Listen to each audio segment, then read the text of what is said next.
Peggy 3.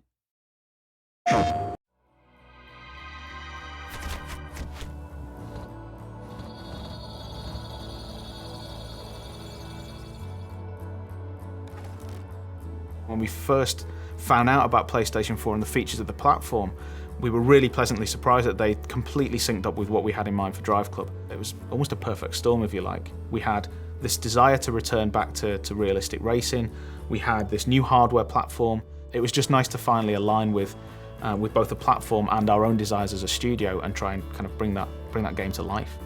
One of the things that we really liked was this idea that this was for an integrated, social generation of gamer who are now used to immediacy, connectivity, and an untethered relationship with their video games, where they are in touch with those game worlds when they're on the bus, when they're at work, 24/7. We've taken everything that we've seen from the massive rise of social networks since the last console cycle, and really that's become a core pillar of what PlayStation 4 is all about.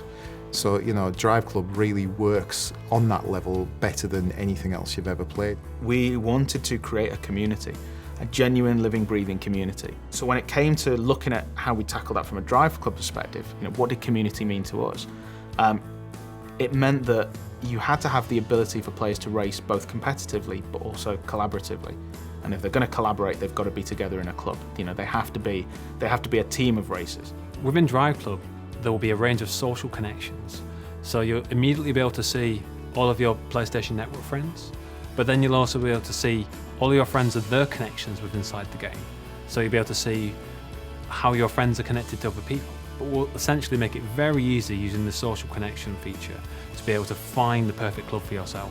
What we want to achieve with Drive Club is basically a game which transcends the standard racing experience. We want to make it so that it's motivated and driven by the community itself. So it's very much a case of players getting involved, creating their own events, and actually building a community around the tools that we offer them.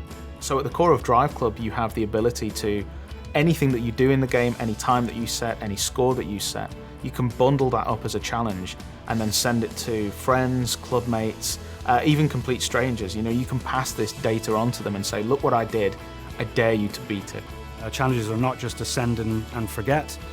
Basically, you're put into a leaderboard with those people, and so for the set duration of the time of the challenge, you can compete to sort of better yourself. In addition, once the challenge has been sent out, if people like that challenge, they can start competing in it or even forward it on to their friends, and so there's an opportunity for those challenges to go viral.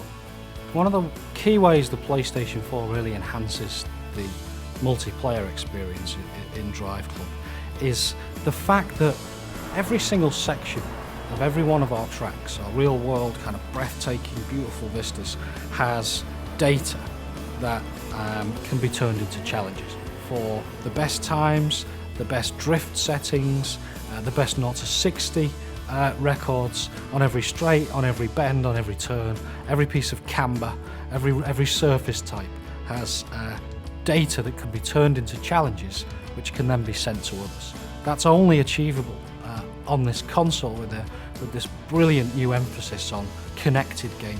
Drive Club isn't a professional racing series. This isn't Formula One or IndyCar or anything like that. This is just a bunch of people that love cars, that love racing, that want to compete together, collaborate together, that just want to turn up to a location and just put their tyres on the asphalt, you know? We want to make sure that, you know, irrespective of your level of skill, whether you're a hardcore racer or just casual racer, that you can pick up and play.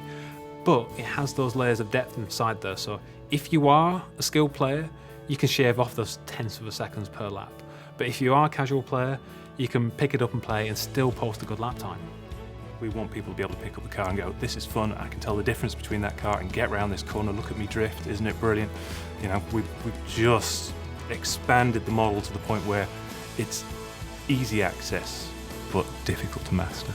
It's very much a case of everything that we do in this game is going to make the player feel cool. We want to actually make people understand the fact that this isn't a hardcore racer. It's not a simulation in any way, shape or form. It's about having fun in cars on very fast roads.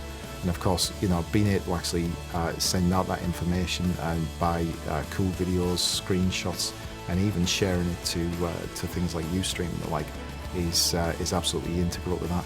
You know, we want people to be viewing the information that we're sending out from every single player, so that they understand that this is a broad community and absolutely the best racing experience that they're going to have on the next generation console.